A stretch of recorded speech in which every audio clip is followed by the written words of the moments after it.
హరే కృష్ణ. మనం నవవిధ భక్తి సేవల గురించి చెప్పుకుంటూ ఉన్నాం కదా. నవవిధ భక్తి సేవల్లో ఈరోజు సఖ్యం అనే భక్తి సేవ గురించి చెప్పుకుందాం.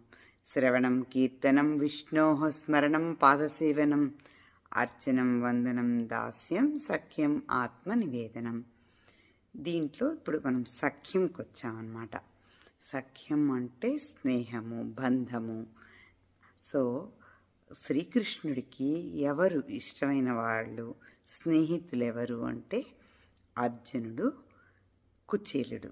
కుచేలుడు కూడా మంచి స్నేహితుడే. అంటే కుచేలుడికి అర్జునుడికి ఇద్దరికీ తెలుసు శ్రీకృష్ణుడు భగవంతుడు అని. కానీ వాళ్ళ మధ్యలో ఒక స్నేహపూర్వకమైనటువంటి ఒక బంధం కూడా ఉన్నదట. కుచేలుడు భగవంతుడని తెలిసి కృష్ణుడి దగ్గరికి వెళ్ళి కృష్ణుని చూడ్డానికి వెళ్ళేటప్పుడు నేను ఏం తీసుకెళ్ళగలను కృష్ణుడి దగ్గరికి, ఇంత బీదవాడిని అని ఆయన అటుకులు తీసుకెళ్తే కుచేలుణ్ణి ఎంత ఐశ్వర్యవంతుణ్ణి చేశాడో అందరికీ తెలిసిందే. అలాగే అర్జునుడు, కృష్ణ అర్జున బంధం ఎంత గొప్పది అంటే ఆ శ్రీకృష్ణ పరమాత్మ భగవద్గీత చెప్పింది అర్జునుడికి. అర్జునుడి ద్వారానే అందరికీ భగవద్గీత తెలిసింది.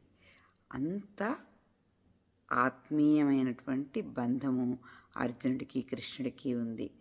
భగవంతుడికి సేవ చేస్తూ భగవంతుడితో మనం ప్రతి సేవలో ప్రేమగా ఇష్టంగా భగవంతుడికి సేవ చేస్తూ ఉంటే మనందరికి కూడా శ్రీకృష్ణుడితో ఒక ఆత్మీయమైనటువంటి బంధం ఏర్పడుతుంది.